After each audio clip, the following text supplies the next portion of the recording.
ಆಕಾಶವಾಣಿ.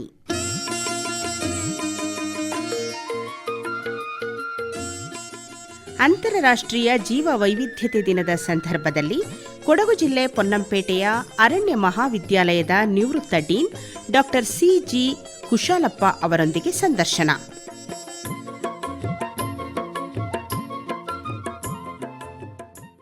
ಆತ್ಮೀಯ ಕೇಳುಗರಿಗೆಲ್ಲ ನಮಸ್ಕಾರ. ಪ್ರತಿ ವರ್ಷ ನಾವು ಮೇ 22 ಅಂತಾರಾಷ್ಟ್ರೀಯ ಜೈವಿಕ ವೈವಿಧ್ಯತಾ ದಿನ ಅಂತ ಆಚರಿಸ್ತೀವಿ. ನಮ್ಮ ಇಂದಿನ ಕಾರ್ಯಕ್ರಮದಲ್ಲಿ ಜೈವಿಕ ವೈವಿಧ್ಯತೆ ಅಂದ್ರೇನು, ಈ ಜೈವಿಕ ವೈವಿಧ್ಯತೆಯ ಪಾತ್ರ ಏನು, ಮತ್ತು ಈ ಜೈವಿಕ ವೈವಿಧ್ಯತೆಗೆ ತೊಂದರೆ ಆಗುವಂತಹ ಅಂಶಗಳು ಯಾವ್ಯಾವು, ಜೈವಿಕ ವೈವಿಧ್ಯತೆಯ ಸಂರಕ್ಷಣೆಯ ಅವಶ್ಯಕತೆ ಮತ್ತು ಈಗ ಅನುಸರಿಸ್ತಾ ಇರುವಂತಹ ವಿಧಾನಗಳು, ಈ ಎಲ್ಲ ವಿಚಾರಗಳ ಬಗ್ಗೆ ನಾವು ಮಾಹಿತಿಯನ್ನು ಪಡ್ಕೊಳ್ಳೋಣ. ಈ ಕುರಿತು ನಮಗೆ ಮಾಹಿತಿಯನ್ನು ಮಾಡಿಕೊಡ್ತಾ ಇದ್ದಾರೆ ಕೊಡಗು ಜಿಲ್ಲೆ ಪೊನ್ನಂಪೇಟೆಯ ಅರಣ್ಯ ಮಹಾವಿದ್ಯಾಲಯದ ನಿವೃತ್ತ ಡೀನ್ ಡಾಕ್ಟರ್ ಸಿ.ಜಿ. ಕುಶಾಲಪ್ಪ ಅವರು. ನಮಸ್ಕಾರ ಡಾಕ್ಟರ್ ಕುಶಾಲಪ್ಪ ಅವರೇ. ನಮಸ್ಕಾರ. ಆಕಾಶವಾಣಿಯ ಎಲ್ಲ ಕೇಳುಗರಿಗೂ ಕೂಡ ನನ್ನ ಅಭಿನಂದನೆಗಳು. ಈಗ ಮೊದಲಿಗೆ ಡಾಕ್ಟರ್ ಕುಶಾಲಪ್ಪ ಅವರೇ, ಜೈವಿಕ ವೈವಿಧ್ಯತೆ ಅಂದ್ರೇನು ಅಂತ ಒಂದು ಪರಿಚಯ ಮಾಡಿಕೊಡ್ತೀರಾ? ಒಂದು ಪ್ರದೇಶದಲ್ಲಿ ಕಾಣಸಿಗ್ತಕ್ಕಂತಹ ಎಲ್ಲ ರೀತಿಯ ಜೀವರಾಶಿಗಳು, ಅದು ನೆಲದಲ್ಲಿರ್ಬೋದು, ನೀರಿನಲ್ಲಿರ್ಬೋದು, ಆಕಾಶದಲ್ಲಿರ್ಬೋದು, ಒಂದು ಪ್ರದೇಶದಲ್ಲಿ ಕಾಣಸಿಗ್ತಕ್ಕಂತಹ ಎಲ್ಲ ಜೀವಜಾತಿಗಳು, ಅದು ದೊಡ್ಡದು ಇರ್ಬೋದು, ಕಣ್ಣಿಗೆ ಕಾಣತಕ್ಕಂಥದ್ದು, ಕಣ್ಣಿಗೆ ಕಾಣದೇ ಇರತಕ್ಕಂತಹ ಮೈಕ್ರೋ ಆರ್ಗ್ಯಾನಿಸಮ್ಸ್ ಇರ್ಬೋದು, ಇವೆಲ್ಲವನ್ನೂ ಸೇರಿ ಜೀವ ವೈವಿಧ್ಯತೆ ಅಥವಾ ಬಯೋಡೈವರ್ಸಿಟಿ ಅಂತ ಹೇಳ್ತಕ್ಕಂಥದ್ದು ನಾವು ಕಾಣಸಿಗುತ್ತೆ. ಅದೊಂದು ರೀತಿ ಒಕ್ಕೂಟ ಅಂತ ಹೇಳಿ, ಒಕ್ಕೂಟ ಎಲ್ಲ ಸೇರಿಕೊಂಡು ಆಗುವಂಥದ್ದು ಒಂದು ದೊಡ್ಡ ಫ್ಯಾಮಿಲಿ ಅಂತಲೇ ಹೇಳ್ಬೋದು. ಅದು ಒಂದು ಪ್ರದೇಶದಲ್ಲಿ ಅದರಲ್ಲಿ ಮಾನವರು ಕೂಡ ಸೇರ್ಕೊಂಡಿದ್ದಾರೆ. ಅದು ಕೂಡ ನಾವು ಕೂಡ ಅದನ್ನು ಮರಿಬಾರ್ದು. ನಾವು ಕೂಡ ಈ ಜೀವ ವೈವಿಧ್ಯತೆಯ ಒಂದು ಅತಿ ಮುಖ್ಯವಾದಂತಹ ಕೊಂಡಿ ಅಥವಾ ಭಾಗ ಅಂತ ಹೇಳ್ತಕ್ಕಂಥ. ಮತ್ತೆ ಇಲ್ಲಿ ಯಾವುದೂ ಮುಖ್ಯವಲ್ಲ, ಯಾವುದೂ ಅಮುಖ್ಯವಲ್ಲ. ಹೌದು, ಎಲ್ಲ ಕೂಡ ಸಮಾನ ಅಂತ ಹೇಳಿ. ಹೌದು, ದೊಡ್ಡದು ದೊಡ್ಡದೇನಲ್ಲ, ಸಣ್ಣದು ಸಣ್ಣದೇನಲ್ಲ. ಇಲ್ಲಿ ಎಲ್ಲವೂ ಕೂಡ ಸಮಾನವಾಗಿ ಇದ್ರೆ ಮಾತ್ರ ಒಂದು ಸ್ಥಿರತೆ ಇರುತ್ತೆ, ಅದಕ್ಕೆ ಒಂದು ಬದ್ಧತೆ ಇರುತ್ತೆ. ಈಗ ಮೇ 22 ನಾವು ಅಂತಾರಾಷ್ಟ್ರೀಯ ಜೈವಿಕ ವೈವಿಧ್ಯತೆಯ ದಿನ ಅಂತ ಆಚರಿಸ್ತೀವಿ. ಹೌದು. ಇದಕ್ಕೆ ಏನು ಕಾರಣ, ಮತ್ತು ಮೊದಲು ಆಚರಿಸಿದ್ದು ಯಾವಾಗ, ಇದರ ಇತಿಹಾಸದ ಬಗ್ಗೆ ಸ್ವಲ್ಪ ಹೇಳ್ತೀರಾ? ಸಾಕಷ್ಟು ಅಂತಾರಾಷ್ಟ್ರೀಯ ದಿವಸಗಳನ್ನ ನಾವು ಆಚರಿಸ್ತಾ ಇದ್ದೀವಿ. ಇದು ಮುಖ್ಯವಾಗಿ ಏನಾಗುತ್ತೆ ಅಂದರೆ, ಅಂತಾರಾಷ್ಟ್ರೀಯ ಜಾಗತಿಕ ಮಟ್ಟದಲ್ಲಿ ಯುನೈಟೆಡ್ ನೇಷನ್ಸ್ ಅವರೊಂದು ಜಾಗತಿಕ ಸಂಸ್ಥೆ ಆಗಿರೋದ್ರಿಂದ ಅಲ್ಲಿ ನಡೀತಕ್ಕಂಥ ಚರ್ಚೆಗಳಲ್ಲಿ ಅಂತಾರಾಷ್ಟ್ರೀಯ ವಿಷಯಗಳ ಬಗ್ಗೆ ಅವರು ಕೆಲವೊಂದು ನಿರ್ಧಾರಗಳನ್ನ ತಗೋತಾರೆ. ಹಾಗಾಗಿ ಇದನ್ನ ಮೊದಲು ಮೇ 22 ಆಗಿರಲಿಲ್ಲ ಅಂತಾರಾಷ್ಟ್ರೀಯ ಜೈವಿಕ ದಿವಸ, ಅದು ಡಿಸೆಂಬರ್ 29 ಆಗಿತ್ತು. ಪ್ರಾರಂಭವಾಗಿದ್ದು 1993ರಲ್ಲಿ. ಅಂದರೆ ನಿಮಗೆಲ್ರಿಗೂ ಗೊತ್ತಿರ್ಬೋದು, ಈ ಅರ್ತ್ ಸಮಿಟ್ ಏನು ರಿಯೋದಲ್ಲಿ ನಡೆಯಿತು, ಆ ಒಂದು ಸಮಿಟ್ನ ಒಂದು ಸಂದರ್ಭದಲ್ಲಿ ಈ ಅಂತಾರಾಷ್ಟ್ರೀಯ ಜೀವ ವೈವಿಧ್ಯತೆ ಜೈವಿಕ ಬಗ್ಗೆ ಆಚರಣೆ ಮಾಡಬೇಕು ಅಂತ ಹೇಳುವಂಥ ತೀರ್ಮಾನವನ್ನು ತಗೊಂಡು ಮೊದಲು ಅಂದರೆ 93ರಿಂದ 2000 ಡಿಸೆಂಬರ್ 29 ಆಚರಿಸ್ತಾ ಇದ್ರು.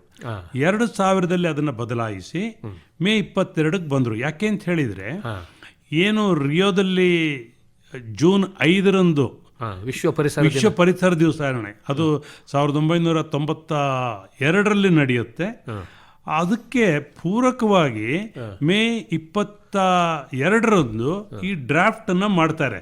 ಏನು, ಜೈವಿಕ ವೈವಿಧ್ಯತೆಯ ಸಂರಕ್ಷಣೆಗಾಗಿರ್ತಕ್ಕಂತಹ ಡ್ರಾಫ್ಟ್ ತಯಾರಿಯಾಗಿದ್ದು ಮೇ 22, 1992. ಅದು ಅಡಾಪ್ಟ್ ಆಗಿದ್ದು ಜೂನ್ 5 ಆ ಐತಿಹಾಸಿಕ ಸಮ್ಮೇಳನದಲ್ಲಿ.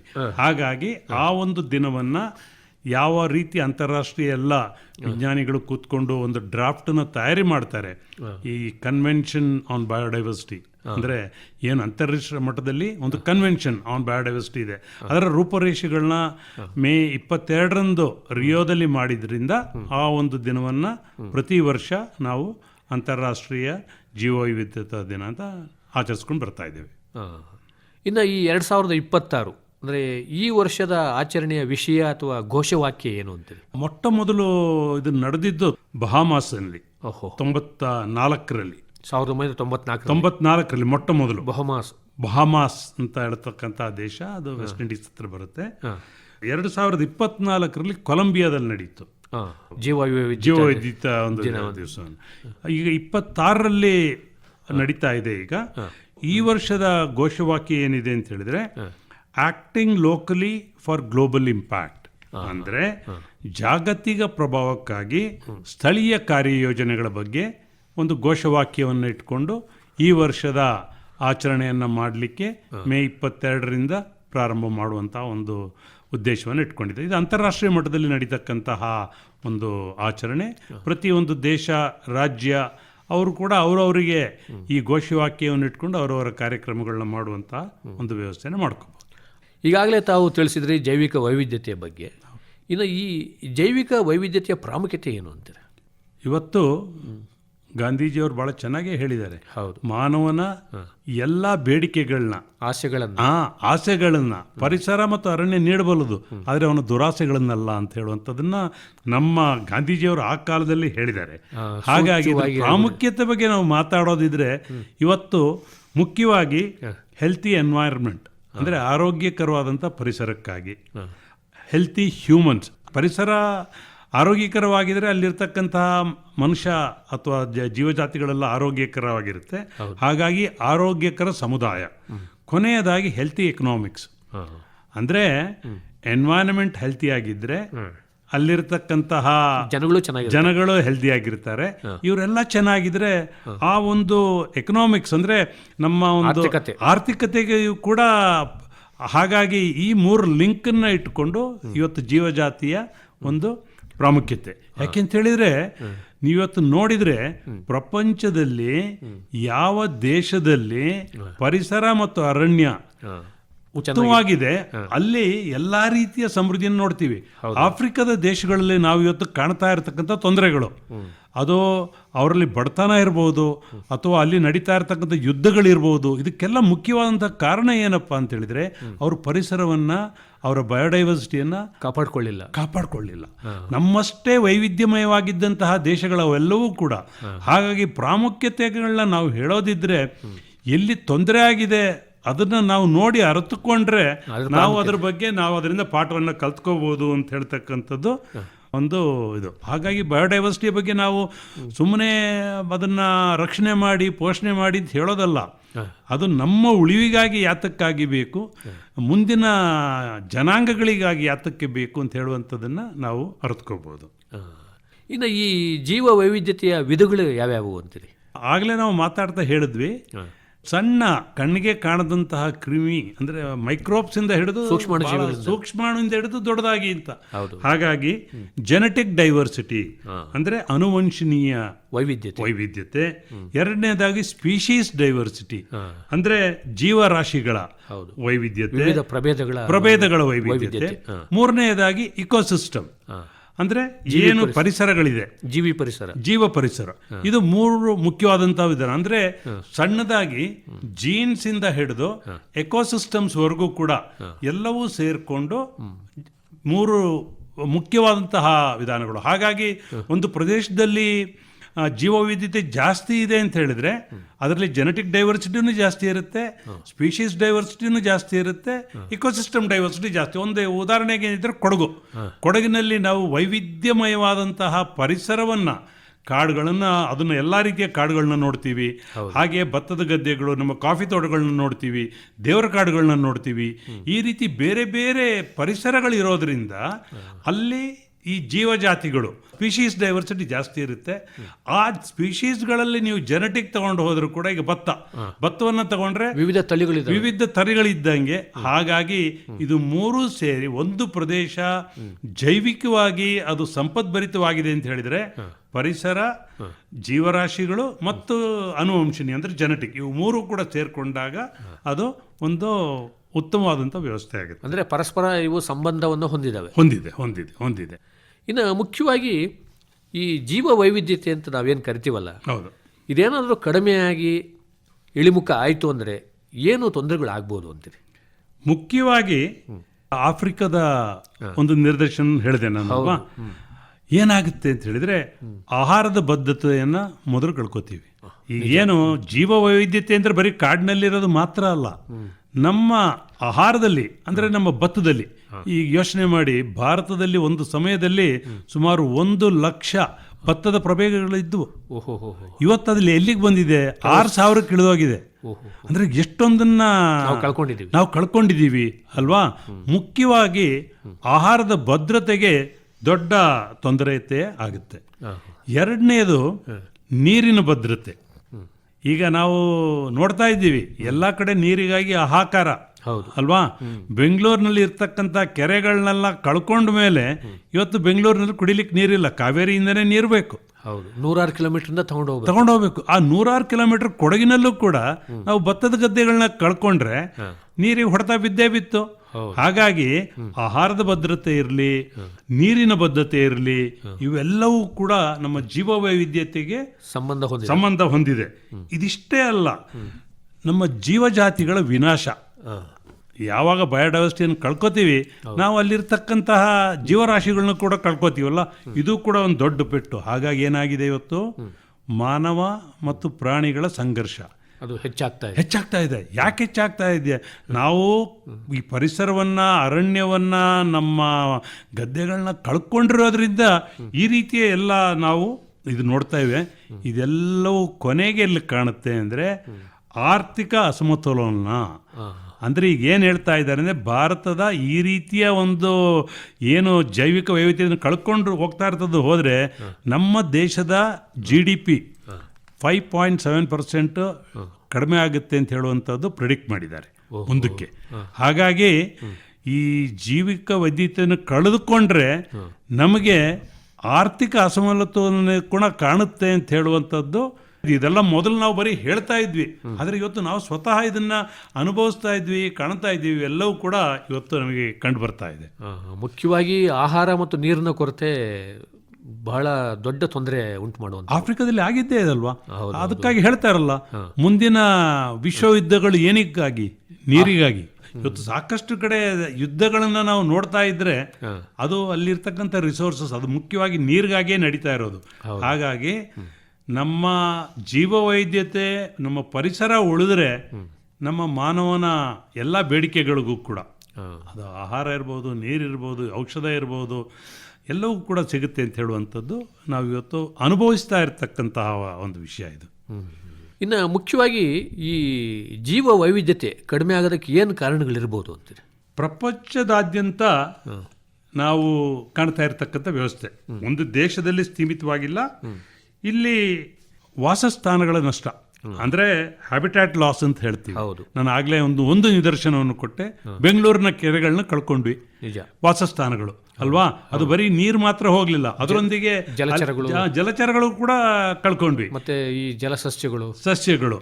ಹಾಗಾಗಿ ವಾಸಸ್ಥಾನದ ಒಂದು ಲಾಸ್ ಮುಖ್ಯವಾದಂತಹ ಕಾರಣ. ಅದು ಭಾರತದಂತಹ ದೇಶದಲ್ಲಿ ಯಾತಕ್ಕಾಗಿ ಅಂತ ಹೇಳಿದ್ರೆ, ಜಗತ್ತಿನ ಅತಿ ಹೆಚ್ಚು ಜನಸಂಖ್ಯೆ ಇರತಕ್ಕಂಥ ರಾಷ್ಟ್ರ ಯಾವುದು? ಭಾರತನೇ ಅಲ್ವಾ.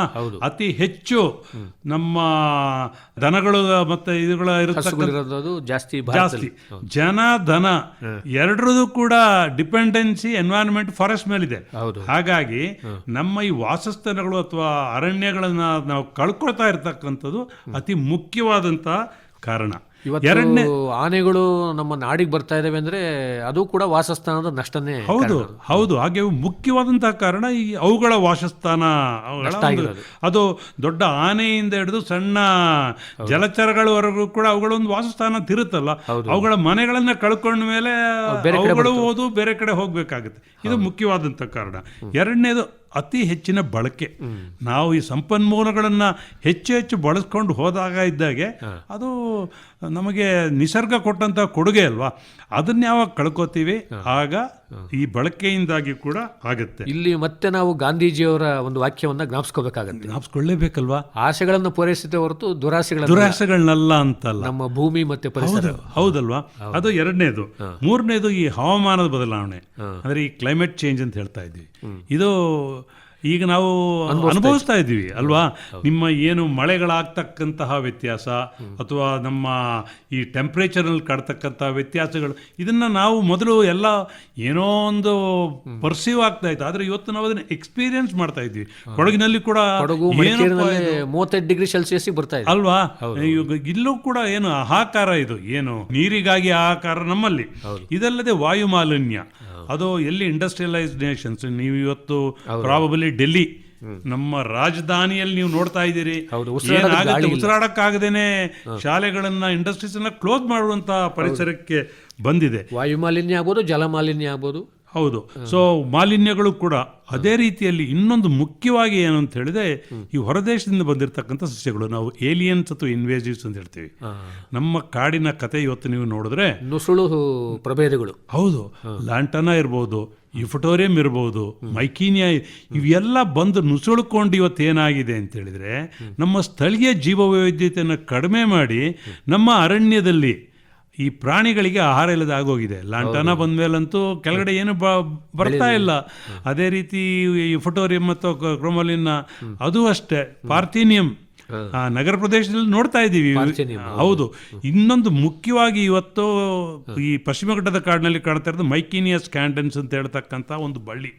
ಇದು ಹಬ್ಬಿಕೊಂಡು ಕಾಫಿ ತೋಟದಲ್ಲೂ ಕಾಣಿಸ್ತಾ ಇದೆ ಇವತ್ತು. ಇದು ಹಬ್ಬಿಕೊಂಡು ಮುಂದಿನ ದಿವಸದಲ್ಲಿ ಬಹಳ ತೊಂದರೆ ಆಗುತ್ತೆ. ಹಾಗಾಗಿ ಇಂಥ ಹೊರದೇಶದಿಂದ ಬಂದಂಥ ಅದು ಸಸ್ಯಗಳಿರ್ಬೋದು, ಪ್ರಾಣಿಗಳಿರ್ಬೋದು, ಮೈಕ್ರೋಬ್ಸ್ ಇರ್ಬೋದು.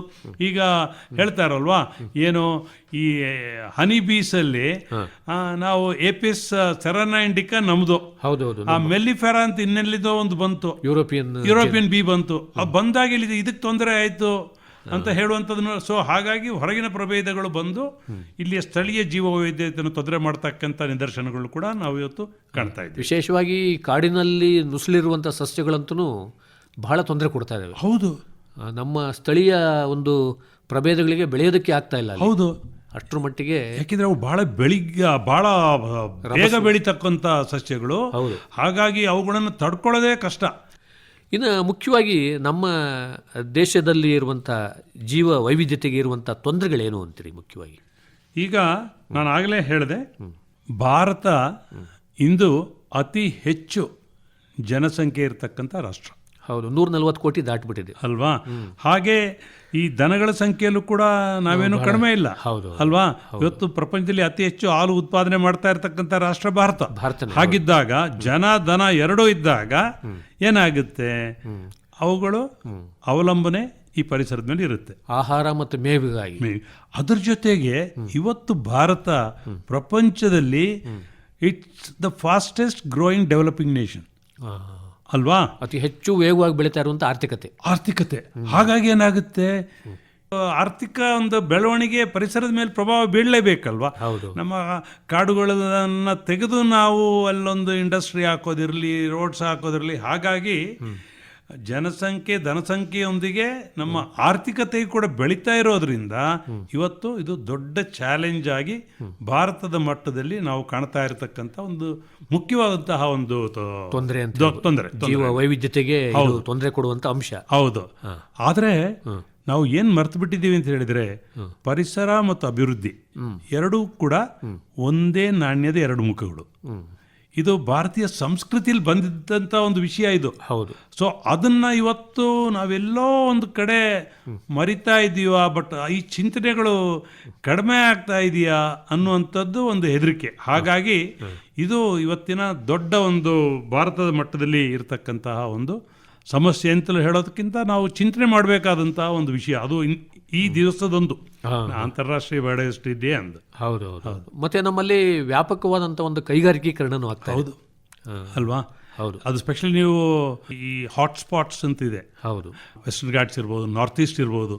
ಈ ನಾರ್ತ್ ಈಸ್ಟಲ್ಲಂತೂ ಈಗ ಹೆಚ್ಚಿನ ಒಂದು ಅಭಿವೃದ್ಧಿ ಆಗಲಿಕ್ಕೆ ಸಾಕಷ್ಟು ಅರಣ್ಯ ಪ್ರದೇಶವನ್ನು, ನೈಸರ್ಗಿಕ ಅರಣ್ಯ ಪ್ರದೇಶವನ್ನು ಕಳ್ಕೊಂಡಿದ್ದೀವಿ ಅಂತ ಹೇಳುವಂಥದ್ದನ್ನು ನಮ್ಮ ಫಾರೆಸ್ಟ್ ಸರ್ವೆ ಮತ್ತೊಂದರ ಎಲ್ಲ ಮುಖಾಂತರ ಅದು ಮಾಹಿತಿಗಳು ಹೊರಬಂದಿದೆ. ಇವತ್ತೇನಾಗಿದೆ ಅಂದರೆ, ನಮಗೆ ಸಾಕಷ್ಟು ಡೇಟಾ ಇನ್ಫಾರ್ಮೇಷನ್ ಇದೆ. ಹಾಗಾಗಿ ಯಾವುದನ್ನು ನಾವು ಹಾಗೆ ಮಾತಾಡ್ತಕ್ಕಂಥದ್ದು ಬೇಡ. ಅದು ನಾವು ಸ್ಯಾಟಲೈಟಿಂದ ಇರ್ಬೋದು, GIS ಇಂದ ಇರ್ಬೋದು, ನಮ್ಮ ಹತ್ರ ಮಾಹಿತಿ ಇದೆ.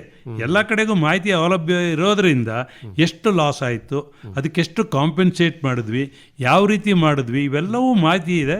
ಹಾಗಾಗಿ ಪರಿಸರ ಮತ್ತು ಅಭಿವೃದ್ಧಿ ಇದು ಎರಡನ್ನೂ ಕೂಡ ಮುಂದಕ್ಕೆ ತಗೊಂಡು ಹೋಗ್ತಕ್ಕಂಥದ್ದು ದೇಶಕ್ಕೆ ದೊಡ್ಡ ಚಾಲೆಂಜ್. ಸಮತೋಲನ ರೀತಿಯಲ್ಲಿ ಮಾಡೋದು ಬಹಳ ಕಷ್ಟ. ಮತ್ತೆ ಈ ಜೈವಿಕ ವೈವಿಧ್ಯತಾ ಹಾಟ್ಸ್ಪಾಟ್ಸ್ ಅಂತೀವಿ ನಾವು. ಹೌದು. ಈ ರೀತಿ ಅಂದ್ರೇನು, ಉದಾಹರಣೆ ಸಹಿತ ಏನಾದರೂ ಹೇಳ್ಬೋದಾ? ಇದು ಅಂತಾರಾಷ್ಟ್ರೀಯ ಮಟ್ಟದಲ್ಲಿ 1988ರಲ್ಲಿ ನಾರ್ಮನ್ ಮೈರ್ಸ್ ಅಂತ ಹೇಳ್ತಕ್ಕಂತಹ ಒಬ್ಬ ಬ್ರಿಟಿಷ್ ಎಕಾಲಜಿಸ್ಟ್ ಅವರೊಂದು ಕಾನ್ಸೆಪ್ಟಿಗೆ ಬಂದರು. ಪ್ರಪಂಚದಲ್ಲಿ ನಮಗೆ ಎಲ್ಲ ಕಡೆಯಲ್ಲಿ ಎಲ್ಲವನ್ನು ಉಳಿಸ್ಕೊಳ್ಳಿಕ್ಕೆ ನಮ್ಮ ಹತ್ರ ಅಷ್ಟು ಹಣವೂ ಇಲ್ಲ, ನಮ್ಮಲ್ಲಿ ಆ ಮ್ಯಾನ್ ಪವರು ಇಲ್ಲ. ಹಾಗಾಗಿ ಕೆಲವು ಪ್ರದೇಶಗಳನ್ನ ನಾವು ಗುರುತಿಸೋಣ, ಅಲ್ಲಿ ನಾವು ಹೆಚ್ಚಿನ ಪ್ರಾಮುಖ್ಯತೆಯನ್ನು ಈ ಜೀವ ವೈವಿಧ್ಯತೆಯನ್ನು ಉಳಿಸ್ಕೊಳ್ಳಿಕ್ಕೆ ಪ್ರಯತ್ನವನ್ನು ಮಾಡೋಣ ಅಂತ ಹೇಳುವಂಥ ನಿಟ್ಟಿನಲ್ಲಿ ಈ ಹಾಟ್ಸ್ಪಾಟ್ಸ್ನ ಐಡೆಂಟಿಫೈ ಮಾಡತಕ್ಕಂತಹ ಒಂದು ಪ್ರಯತ್ನವನ್ನು ಮಾಡಿದರು. ಎರಡು ಮುಖ್ಯವಾದಂತಹ ಒಂದು ಪ್ಯಾರಾಮೀಟರ್ಸನ್ನು ಇಟ್ಕೊಂಡಿದ್ದಾರೆ. ಒಂದು, ಆ ಪ್ರದೇಶದಲ್ಲಿ ಇರತಕ್ಕಂತಹ ಜೀವ ವೈವಿಧ್ಯತೆ, ಅದರಲ್ಲಿ ಎಷ್ಟು % ಎಂಡಮಿಕ್, ಅಂದರೆ ಅಲ್ಲಿ ಮಾತ್ರ ಸಿಗುತ್ತೆ, ಬೇರೆಲ್ಲೂ ಸಿಗೋದಿಲ್ಲ. ಅಂದರೆ ಅದಕ್ಕೆ ಎಂಡಮಿಕ್ ಪ್ಲಾಂಟ್ಸ್, ಅದು ಎಂಡಮಿಕ್ ಬಯೋಡೈವರ್ಸಿಟಿ ಅಂತ ಆ ಒಂದು ಪ್ರದೇಶಕ್ಕೆ ಸೀಮಿತ ಆಗಿರಬೇಕು. ಅದು ಮೊದಲನೇದು. ಎರಡನೇದು, ಆ ಪ್ರದೇಶದಲ್ಲಿ ಜನಸಂಖ್ಯೆನೂ ಕೂಡ ಜಾಸ್ತಿ ಇದ್ದು ಅದರದ್ದು ಇಂಪ್ಯಾಕ್ಟ್ ಆಗ್ತಾ ಇರಬೇಕು. ಅಂದರೆ ಈ ಜನರ ಸಂಖ್ಯೆ ಹೆಚ್ಚಾಗಿ, ಈಗ ಭಾರತ, ನಮ್ಮಲ್ಲಿ ಜೀವ ವೈವಿಧ್ಯತೆಯೂ ಜಾಸ್ತಿ ಇದೆ, ಅಲ್ಲಿ ಜನಸಂಖ್ಯೆಯೂ ಜಾಸ್ತಿ ಇರೋದ್ರಿಂದ ಅದರದ್ದು ಇಂಪ್ಯಾಕ್ಟ್ ಆಗುತ್ತೆ. ಈ ಎರಡೂ ಕಾರಣಗಳನ್ನ ತಗೊಂಡು ಗುರುತಿಸಲಾಗಿದೆ. ಪ್ರಪಂಚದಲ್ಲಿ 38 ಈ ರೀತಿಯ ಪ್ರದೇಶಗಳನ್ನ ಗುರುತಿಸಲಾಗಿದೆ. ಅದರಲ್ಲಿ ಭಾರತದಲ್ಲಿ 4 ಇದೆ. ಯಾವ್ಯಾವು? ಅದರಲ್ಲಿ ನಮ್ಮ north east, Indo Burma region ಅಂತ ಹೇಳ್ತೇವೆ, ಅದು ಒಂದು ಈಶಾನ್ಯ ಭಾರತದಲ್ಲಿ. ಎರಡನೇದು ಹಿಮಾಲಯದ ಪ್ರದೇಶಗಳು. ಮೂರನೇದು ನಮ್ಮ ಪಶ್ಚಿಮ ಘಟ್ಟಗಳು, ನಮ್ಮ ನೆಲೆ ಇರತಕ್ಕಂಥ ಪಶ್ಚಿಮ ಘಟ್ಟಗಳು. ನಾಲ್ಕನೇದು ಸುಂದರ್ಲ್ಯಾಂಡ್ ಅಂತ ಹೇಳಿದ್ರೆ ನಮ್ಮ ನಿಕೋಬಾರ್ ದ್ವೀಪ ಸಮೂಹಗಳು. ಇವು 4 ಕೂಡ ಜಾಗತಿಕ ಮಟ್ಟದಲ್ಲಿ ಹಾಟ್ಸ್ಪಾಟ್ಸ್, ಅಂದರೆ ಜೀವ ವೈವಿಧ್ಯತಾ ತಾಣಗಳು ಅಂತ ಗುರುತಿಸಲಾಗಿದೆ. ಈಗ ನಮ್ಮಲ್ಲಿರುವಂಥ ಪಶ್ಚಿಮ ಘಟ್ಟ ಪ್ರದೇಶವನ್ನು ಕೂಡ ಈ ಜೀವ ವೈವಿಧ್ಯತಾ ಹಾಟ್ಸ್ಪಾಟ್ ಅಂತ ಪರಿಗಣಿಸಲಾಗಿದೆ. ಹೌದು. ಇದಕ್ಕೆ ಸಂಬಂಧಪಟ್ಟಾಗೆ ನಮ್ಮಲ್ಲಿ ವರದಿಗಳು ಬಂತು. ಹೌದು. ಒಂದು ಮಾಧವ ಗಾಡ್ಗಿಲ್ ವರದಿ ಅಂತ ಬಂತು, ಕಸ್ತೂರಿ ರಂಗನ್ ವರದಿ ಅಂತ ಬಂತು. ಆದರೆ ನಮ್ಮ ಸರ್ಕಾರಗಳ ಒಂದು ಅವಕೃಪೆಗೆ ಒಳಗಾದರೂ ಕೂಡ ಅವು ಎಷ್ಟರ ಮಟ್ಟಿಗೆ ನೈಜತೆಯಿಂದ ಕೂಡಿದವೆ ಅಂತೀರ ತಾವು ಅರಣ್ಯ ತಜ್ಞರಾಗಿ? ಈಗ ಈ ಸಮಿತಿಗಳನ್ನ ಮಾಡಿದ್ಯಾರು? ಸರ್ಕಾರನೇ ಮಾಡಿತ್ತು. ಹೌದು ಅಲ್ವಾ? ಇದನ್ನು ಸರ್ಕಾರ ಯಾವುದೋ ಒಂದು ಚಿಂತನೆಯನ್ನು ಇಟ್ಕೊಂಡು ಮಾಡಿದೆ ಅಲ್ವಾ? ಹೌದು. ಅದನ್ನೇ ನಾನು ಆಗಲೇ ಹೇಳಿದ್ದು, ಪರಿಸರ ಮತ್ತು ಅಭಿವೃದ್ಧಿಯ ಬಗ್ಗೆ ಚಿಂತನೆಗಳು ಬಂದಾಗ ಸರ್ಕಾರ ಈ ರೀತಿಯ ಕೆಲಸಗಳನ್ನು ಮಾಡುತ್ತೆ. ಯಾತಕ್ಕಾಗಿ ಅಂತ ಹೇಳಿದ್ರೆ, ಎಲ್ಲೋ ಒಂದು ಕಡೆ ನಮ್ಮ ಈ ಬೆಳವಣಿಗೆಯ ಗುರಿ ತಪ್ಪಿದೆ ಅಂತ ಹೇಳಿ ಮಾಡಿದರು.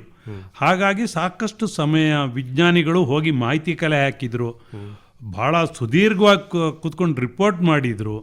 ಮಾಡಿದ ತಕ್ಷಣ ಏನಾಯಿತು, ಇಲ್ಲ ಇದು ಸರಿ ಇಲ್ಲ, ನಮ್ಮ ಹತ್ರ ಕೇಳಲಿಲ್ಲ, ನಮ್ಮ ಹತ್ರ ಮಾತಾಡಲಿಲ್ಲ. ನಾವು ಗಾಡ್ಗಿಲ್ ವರದಿಯಲ್ಲಿ ಸಾಕಷ್ಟು ಒಳ್ಳೆಯ ಅಂಶಗಳಿದ್ವು. ಆದರೆ ಮುಖ್ಯವಾಗಿ ಏನು ಅಂತ ಹೇಳಿದರೆ, ಈಗ ಏನು ಇವತ್ತು ಅಂತಾರಾಷ್ಟ್ರೀಯ ಮಟ್ಟದಲ್ಲಿ ಹೇಳ್ತಾ ಇದ್ದಾರಲ್ಲ, ಸ್ಥಳೀಯ ಜನಾಂಗಗಳನ್ನ ಗುರುತಿಸ್ಕೊಂಡು ಅವರೊಂದಿಗೆ ಜೀವ ಸಂರಕ್ಷಣೆಯನ್ನು ಮಾಡುವಂಥದ್ದು ಮುಖ್ಯವಾದಂತಹ ಒಂದು ವಿಷಯವಾಗಿತ್ತು ಅಲ್ಲಿ.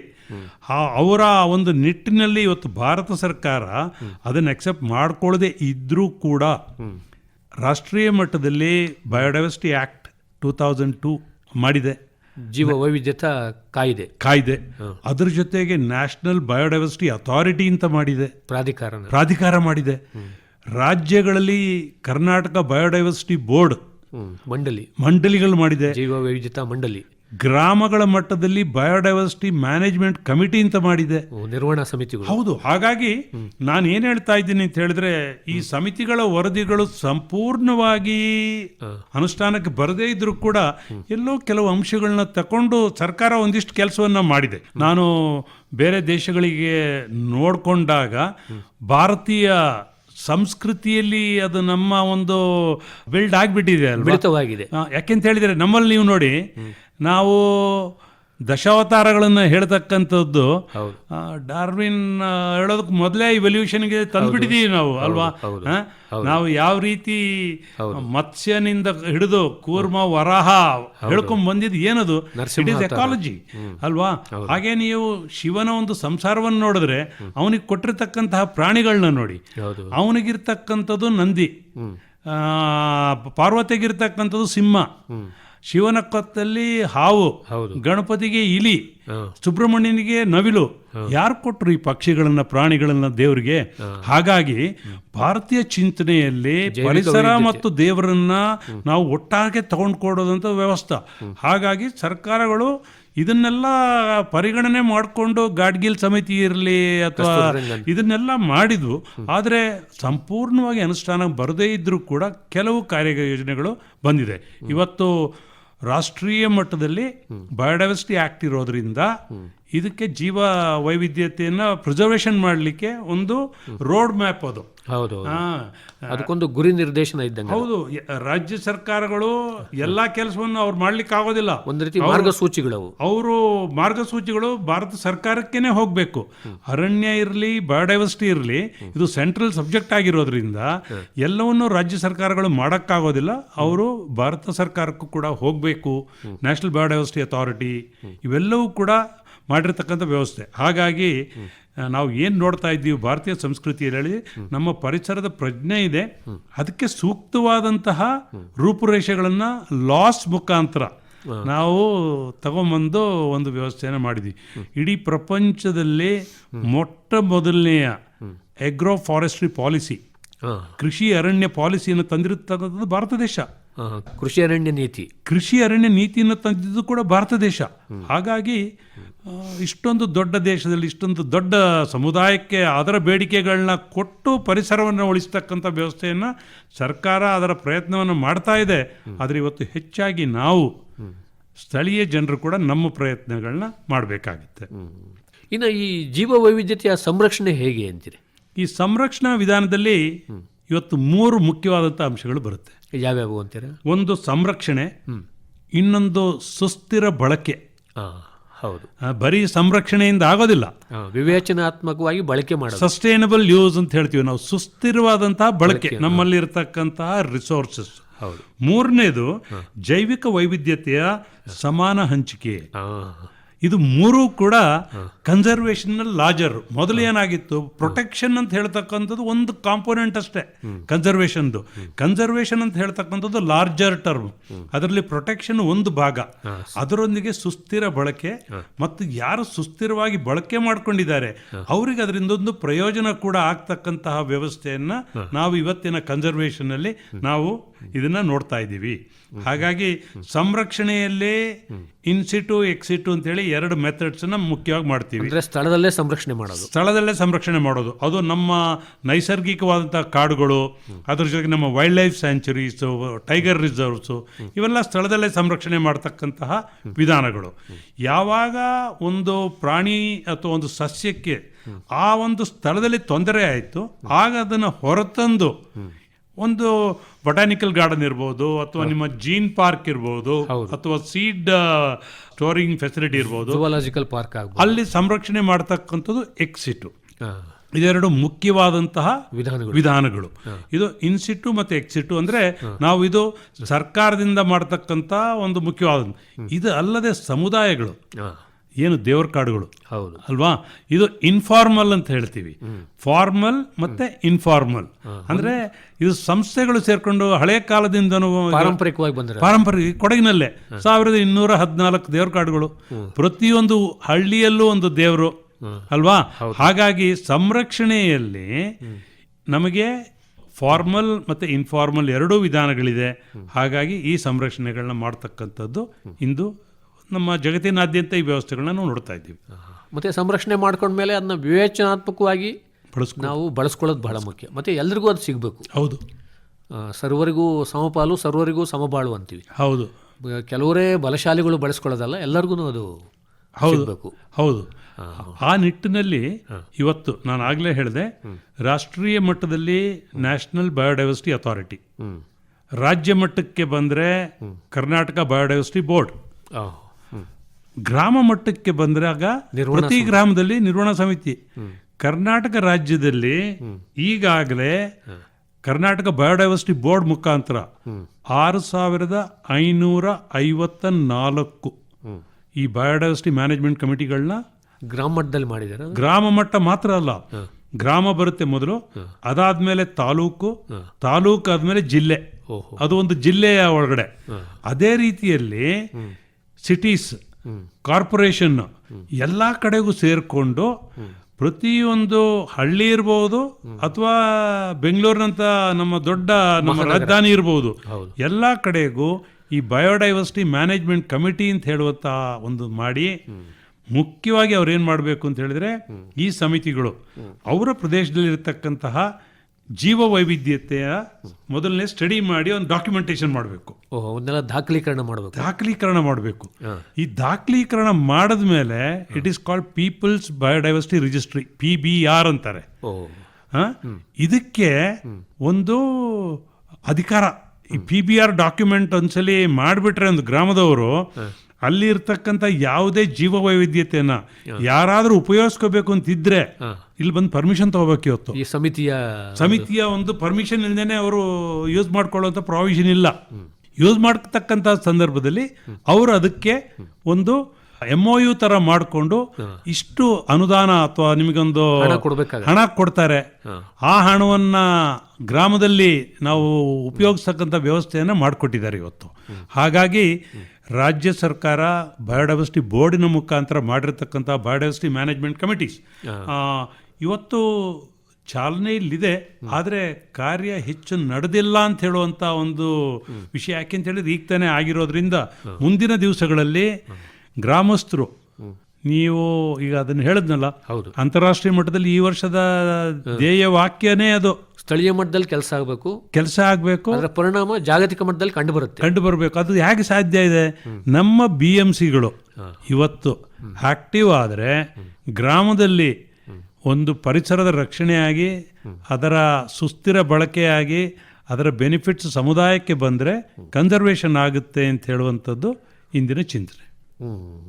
ಒಟ್ಟಾರೆ ನಮ್ಮ ಸಮಾಜದ ಪಾತ್ರ ಏನು ಅಂತೀರ ಈ ಒಂದು ಸಂರಕ್ಷಣೆಯಲ್ಲಿ? ಅದೇ ನಾನು ಮುಖ್ಯವಾಗಿ ಹೇಳಿದ್ನಲ್ಲ, ಇವತ್ತು ಸಮಾಜದ ಎಲ್ಲ ವರ್ಗಗಳು, ಅದು ಸಾಮಾನ್ಯ ಜನರಿಂದ ಹಿಡಿದು ಯುವಕ ಯುವತಿಯರು, ಸ್ಥಳೀಯ ಸಂಘ ಸಂಸ್ಥೆಗಳು, ಸ್ಥಳೀಯ ಸರ್ಕಾರೇತರ ಸಂಸ್ಥೆ, ಸ್ಥಳೀಯ ಗವರ್ಮೆಂಟ್ ಲೋಕಲ್ ಬಾಡೀಸ್, ಇವರೆಲ್ಲರೂ ಸೇರ್ಕೊಂಡ್ರೆ ಮಾತ್ರ ಪರಿಸರ ಮತ್ತು ಜೀವವೈವಿಧ್ಯತೆ ರಕ್ಷಣೆ ಸಾಧ್ಯ. ಇದೆಲ್ಲ ನಮ್ಮದು ಅಂತ ಹೇಳುವಂತಹ ಒಂದು ಭಾವನೆ ಬರಬೇಕು, ಮೂಡಬೇಕು. ಹಾಗಾಗಿ ನಾನು ಸಾಕಷ್ಟು ಕಡೆ ನೋಡಿದ್ದೇನೆ. ಇವತ್ತು ಕೆಲವು ಪ್ರಯೋಗಗಳು ಸ್ಥಳೀಯ ರೈತರ ಗುಂಪುಗಳಿರ್ಬೋದು, ಅವರು ಸೇರ್ಕೊಂಡು ಯಾವ ರೀತಿಯಲ್ಲಿ ಅವರ ಬಯೋಡೈವರ್ಸಿಟಿಯನ್ನ ಬಯೋ ರಿಸೋರ್ಸ್ ಆಗಿ ಟ್ರಾನ್ಸ್ಫರ್ ಮಾಡ್ಕೊಂಡಿದ್ದಾರೆ. ಹೌದು, ಕೆಲವು ಸ್ಥಳೀಯ ತಳಿಗಳನ್ನು ಸಂರಕ್ಷಣೆ ಮಾಡಿ ರೈತರಿಗೆ ಹಕ್ಕುಗಳನ್ನು ಕೂಡ ನೀಡಲಾಗ್ತಾ ಇದೆ ಅಲ್ವಾ? ಹಾಗಾಗಿ ನೋಡಿ, ಈಗ ಯಾವ ಮಟ್ಟಕ್ಕೆ ಅಂದರೆ ಫಸ್ಟ್ ನೀವು ಗುರುತಿಸ್ಕೊಳ್ಳಿ, ನಿಮ್ಮಲ್ಲಿ ಏನು ವಿಶೇಷವಾದಂತಹ, ಕೊಡಗಿನಲ್ಲೇ ಹೇಳೋದಿದ್ರೆ ಜಿಯೋಗ್ರಾಫಿಕ್ ಇಂಡಿಕೇಶನ್ GI ಅಂತ ಸಿಕ್ಕಿದೆ. ಕೊಡಗಿನ ಕಿತ್ತಳೆಗೆ, ಕೊಡಗಿನ ಅರಬಿಕಾ ಕಾಫಿಗೆ ಮತ್ತು ಕೊಡಗಿನ ಏಲಕ್ಕಿಗೆ, ಈ 3 ಕ್ರಾಪ್ಗಳಿಗೆ GI ಅಂತ ಕೊಟ್ಟಿದೆ. ಅಂದ್ರೆ ಇಲ್ಲಿ ಬೆಳೀತಕ್ಕಂತಹ ಈ ಒಂದು 3 ಬೆಳೆಗಳಿಗೆ ಮಾತ್ರ ಆ GI ಲೇಬಲ್ ಹಾಕೊಂಡು ನಾವು ಮಾರಾಟ ಮಾಡ್ಬೋದು. ಹಾಗಾಗಿ ಕೊಡಗಿನ ಕಿತ್ತಲೆ ಅಂತ ಹೇಳ್ತಕ್ಕಂಥದಕ್ಕೆ ಒಂದು GI ಕೊಟ್ಟಿರೋದ್ರಿಂದ ಇವತ್ತಿನ ರೈತರು ಎಲ್ಲ ಒಗ್ಗೂಡಿ ನಾವೆಲ್ಲರೂ ಒಂದೇ ಕಡೆ ಅದನ್ನು ಪ್ರೋಸೆಸ್ ಮಾಡಿ ಪ್ಯಾಕ್ ಮಾಡಿ ಮಾರಾಟ ಮಾಡ್ತೀವಿ ಅಂತ ಹೇಳಿದ್ರೆ ಒಂದು ಆಪರ್ಚುನಿಟಿ ಇದೆ. ಹಾಗೆ ಕೊಡಗಿನ ಏಲಕ್ಕಿ, ಮುಂದಿನ ದಿವಸದಲ್ಲಿ ಕೊಡಗಿನ ಜೇನುತುಪ್ಪ, ಇವೆಲ್ಲವೂ ಕೂಡ ಜೀವವೈವಿಧ್ಯತೆಯ ಭಾಗಗಳು ತಾನೆ. ಅದು ಎಲ್ಲ ಒಂದು ಪ್ರದೇಶದಲ್ಲಿ ಸಿಗ್ತಕ್ಕಂತಹ ಭೌಗೋಳಿಕ ಸೂಚಕಗಳು. ಹಾಗಾಗಿ ಇವತ್ತು ಈ ಒಂದು ಸಮುದಾಯಕ್ಕೆ ಒಂದು ಬೆನಿಫಿಟ್ ಅನ್ನ ಕೊಡ್ಲಿಕ್ಕೆ ಮೆಕ್ಯಾನಿಸಮ್ಸ್ ತುಂಬಾ ಇದೆ. ಅದನ್ನ ನಾವು ಯೂಸ್ ಮಾಡ್ಕೋಬೇಕು. ಇನ್ನೂ ಒಂದು ನಿದರ್ಶನ ನಾನು ಹೇಳಬಲ್ಲೆ. ನಾವು ಕೊಡಗಿನ ಕೆಲವು ರೈತರೆಲ್ಲ ಸೇರ್ಕೊಂಡು ಬಯೋಟಾ ಕೂರ್ಗ್ ಅಂತ ಹೇಳ್ತಕ್ಕಂಥ ಒಂದು ಫಾರ್ಮರ್ ಪ್ರೊಡ್ಯೂಸರ್ ಕಂಪನಿಯನ್ನು ಹುಟ್ಟಾಕೊಂಡಿದ್ದೀವಿ. 6 ವರ್ಷ ಆಯಿತು. ಇದರಲ್ಲಿ ನಾವು 120 ರೈತರಿದ್ದೇವೆ. ನಾವು ಏನು ಮಾಡ್ತಾ ಇರವಿ, ಪರಿಸರಕ್ಕೆ ಪೂರಕವಾಗಿ ನಾವು ಯಾವ ರೀತಿ ಕಾಫಿಯನ್ನು ಬೆಳೀತಾ ಇದ್ದೀವಿ ಅಂತ ಹೇಳಿ ನಾವು ನಿದರ್ಶನಗಳೊಂದಿಗೆ ನಮ್ಮ ತೋಟದಲ್ಲಿ ಇಷ್ಟು ಜಾತಿಯ ಮರಗಳಿದೆ, ಇಷ್ಟು ಜಾತಿಯ ಪಕ್ಷಿಗಳಿದೆ, ಇವನ್ನೆಲ್ಲ ಒಂದು ದಾಖಲಾತಿಯನ್ನು ಮಾಡಿಕೊಂಡು ನಾವು ಇವತ್ತು ಅದಕ್ಕೊಂದು ಸರ್ಟಿಫಿಕೇಶನ್ ಪಡ್ಕೊಂಡ್ವಿ. ರೈನ್ ಫಾರೆಸ್ಟ್ ಅಲಿಯನ್ಸ್ ಅಂತ ಹೇಳ್ತಕ್ಕಂತಹ ಒಂದು ಆರ್ಗನೈಸೇಷನ್ ಸರ್ಟಿಫೈ ಮಾಡಿದ್ದಾರೆ. ಮತ್ತು ಇತ್ತೀಚೆಗಷ್ಟೇ ಬಂದಿರತಕ್ಕಂತಹ ಯುರೋಪಿಯನ್ UUDR ಹೌದೌದು, ಅದನ್ನು ಕೂಡ ನಾವು ಮಾನ್ಯತೆ ಪಡ್ಕೊಂಡಿದ್ದೀವಿ. ಅಂದ್ರೆ ನಮ್ಮ ಕಾಫಿ ತೋಟದಲ್ಲಿ ಎಷ್ಟು ಮರಗಳಿದಾವೆ ಅನ್ನೋದನ್ನು ನಾವು ಮರಗಳಿದೆ, ನಾವು ಮರಗಳನ್ನ ಕಳ್ಕೋತಾ ಇಲ್ಲ, ಮರಗಳನ್ನ ಇಟ್ಕೊಂಡು ನಾವು ಕಾಫಿಯನ್ನು ಬೆಳೀತಾ ಇದ್ದೀವಿ ಅಂತ ಹೇಳುವಂತಹ ಒಂದು ಪ್ರೂಫ್ ಅನ್ನ ಮಾಡಿದಾಗ ಪರಿಸರ ಪೂರಕ ಕಾಫಿ ಕೃಷಿ ಪರಿಸರ ಪೂರಕ ಕೃಷಿಯನ್ನ ಮಾಡತಕ್ಕಂಥದ್ದು, ಅದನ್ನ ಇನ್ನೊಬ್ರು ಬಂದು ಹೌದು ಇವರು ನಿಜವಾಗಿ ಮಾಡ್ತಾ ಇದ್ದಾರೆ ಅನ್ನುವಂತಹ ಒಂದು ವ್ಯವಸ್ಥೆಯಲ್ಲಿ ನಾವಿವತ್ತು ನಮ್ಮ ಬಯೋಡೈವರ್ಸಿಟಿಯನ್ನ ಬಯೋ ರಿಸೋರ್ಸ್ ಹಾಗೆ ನಾವು ಟ್ರಾನ್ಸ್ಫರ್ ಮಾಡಬಹುದು. ಸೊ ಈ ಪ್ರಯತ್ನಗಳು ಕೊಡಗಿನಲ್ಲೂ ನಡೀತಾ ಇದೆ. ಸಾಕಷ್ಟು ಕಡೆ ಈಗ ಸಾವಯವ ಕೃಷಿ ಮಾಡ್ತಕ್ಕಂಥ ರೈತರಿರ್ಬೋದು ಅಲ್ವಾ, ಅದು ಕೂಡ ಇವತ್ತು ಒಂದು ಜೀವ ವೈವಿಧ್ಯತೆಗೆ ಪೂರಕವಾದಂತಹ ಕೃಷಿ ಅದು. ಇವತ್ತು ಹೇಳ್ತಾ ಇದ್ದಾರೆ ಸೆಕೆಂಡರಿ ಕೃಷಿ. ಇವೆಲ್ಲವೂ ಕೂಡ ನಮ್ಮ ಜೀವ ವೈವಿಧ್ಯತೆಯನ್ನ ಉಳಿಸಿ ಬೆಳೆಸುವಂತಲ್ಲಿ ಯಾವ ರೀತಿ ನಾವು ಸ್ಥಳೀಯ ರೈತರು ನಮ್ಮ ಪಾತ್ರವನ್ನು ಮಾಡಬೇಕು ಅಂತ ಹೇಳುವಂಥದಕ್ಕೆ ಸಣ್ಣ ಪುಟ್ಟ ನಿದರ್ಶನಗಳನ್ನ ನಾವು ನೋಡ್ತಾ ಇದ್ದೇವೆ. ಮತ್ತೆ ಸ್ಥಳೀಯ ತಳಿಗಳ ಒಂದು ಸಂರಕ್ಷಣೆಗೋಸ್ಕರನೂ ಒಂದು ಪ್ರಾಧಿಕಾರ ಕೂಡ ಮಾಡಿದಾರಲ್ಲ ರಾಷ್ಟ್ರ ಮಟ್ಟದಲ್ಲಿ.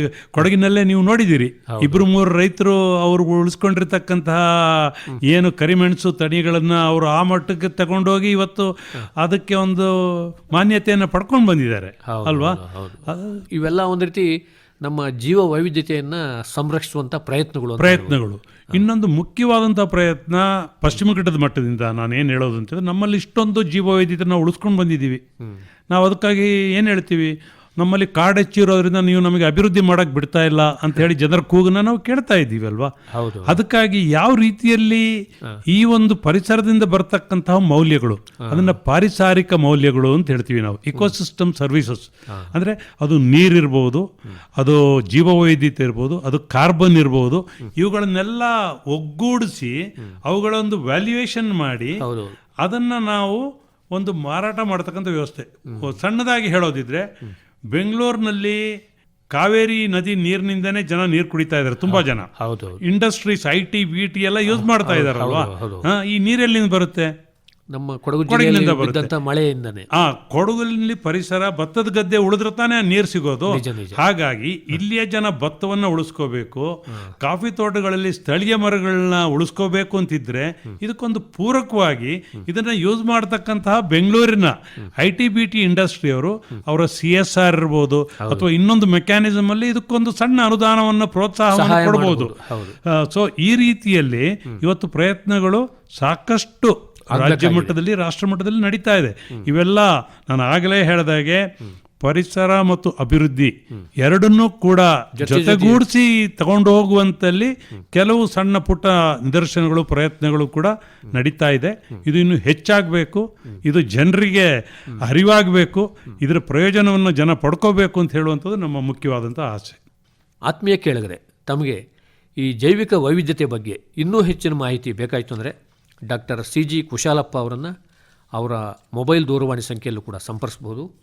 ದೂರವಾಣಿ ಸಂಖ್ಯೆ ಹೀಗಿದೆ: 9845098685. ದೂರವಾಣಿ ಸಂಖ್ಯೆಯನ್ನು ಮತ್ತೊಮ್ಮೆ ಕೇಳಿ: 9845098685. ತುಂಬ ಸಂತೋಷ ಡಾಕ್ಟರ್ ಕುಶಾಲಪ್ಪ ಅವರೇ, ತಾವು ಈ ಅಂತಾರಾಷ್ಟ್ರೀಯ ಜೀವ ವೈವಿಧ್ಯತಾ ದಿನದ ಸಂದರ್ಭದಲ್ಲಿ ನಮ್ಮ ಕೇಳುಗರಿಗೆ ಈ ಜೀವ ವೈವಿಧ್ಯತೆಯ ಬಗ್ಗೆ ಸಾಕಷ್ಟು ವಿವರವಾಗಿ ಮಾಹಿತಿ ಮಾಡಿಕೊಟ್ಟಿದ್ದೀರಾ ಮತ್ತು ಇದರ ವಿವಿಧ ಮುಖಗಳನ್ನು ಪರಿಚಯಿಸಿದ್ದೀರಾ. ನಿಮಗೆ ತುಂಬ ಧನ್ಯವಾದಗಳು. ನಮಸ್ಕಾರ. ಕೊನೆಯ ಮಾತು, ನೇಚರ್, ಕಲ್ಚರ್ ಆ್ಯಂಡ್ ಫ್ಯೂಚರ್ ಮುಂದಿನ ಘೋಷವಾಕ್ಯ ಆಗಬೇಕು ದೇಶದಲ್ಲಿ. ಯಾಕೆಂತ ಹೇಳಿದರೆ ನೇಚರ್ ಇದ್ದರೆ ಕಲ್ಚರ್, ಕಲ್ಚರ್ ಇದ್ದರೆ ಫ್ಯೂಚರ್, ಇದು ಮೂರು ಕೂಡ ಇದ್ರೆ ಮಾತ್ರ ಸುಸ್ಥಿರ ಅಂತ ಅಭಿವೃದ್ಧಿ ಆಗುತ್ತೆ. ಈ ನಿಟ್ಟಿನಲ್ಲಿ ಏನು ನಮ್ಮ ಭಾರತದಲ್ಲಿ ಈ ಸಂಸ್ಕೃತಿ ಅಂದರೆ ಪರಿಸರವನ್ನು ಪೂಜೆ ಮಾಡಿ ಅದನ್ನು ಉಳಿಸ್ಕೊಂಡಂಥ ಒಂದು ಸಂಸ್ಕೃತಿ ಮತ್ತೆ ಹಿಂದಕ್ಕೆ ಬರಲಿ, ಇದರಿಂದ ದೇಶ ಮತ್ತು ನಾವು ಯಾವತ್ತೂ ಪ್ರಪಂಚದ ಚಿಂತನೆಯನ್ನು ಮಾಡಿದಂತಹ ರಾಷ್ಟ್ರ, ವಸುದೈವ ಕುಟುಂಬಕಂ ಅಂತ ಯೋಚನೆ ಮಾಡಿದಂತಹ ರಾಷ್ಟ್ರ ಒಂದು ಕುಟುಂಬ ಅಂತ. ಹೌದು. ಹಾಗಾಗಿ ಅಂತಾರಾಷ್ಟ್ರೀಯ ಮಟ್ಟಕ್ಕೂ ಕೂಡ ನಮ್ಮ ಭಾರತೀಯ ಸಂಸ್ಕೃತಿಯ ಒಂದು ಪರಿಸರದ ಪ್ರಜ್ಞೆ ಎಲ್ಲ ಕಡೆಗೆ ಬರಲಿ ಅಂತ ಹೇಳ್ತಾ ಈ ಅಂತಾರಾಷ್ಟ್ರೀಯ ಜೀವವೈವಿಧ್ಯತಾ ದಿವಸದ ಶುಭಾಶಯಗಳನ್ನು ಸಮಸ್ತ ಕೇಳುಗರೊಂದಿಗೆ ನಾನು ಹಂಚಿಕೊಳ್ಳಲಿಕ್ಕೆ ನಾನು ಸಂತೋಷ ಪಡ್ತಾ ಇದ್ದೇನೆ. ನಮಸ್ಕಾರ. ನಮಸ್ಕಾರ.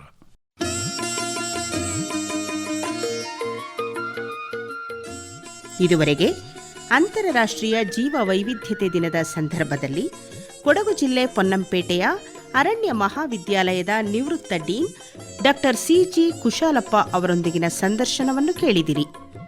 ಇವರನ್ನು ಸಂದರ್ಶಿಸಿದವರು ಪಿ.ಎಂ. ಜಗದೀಶ್.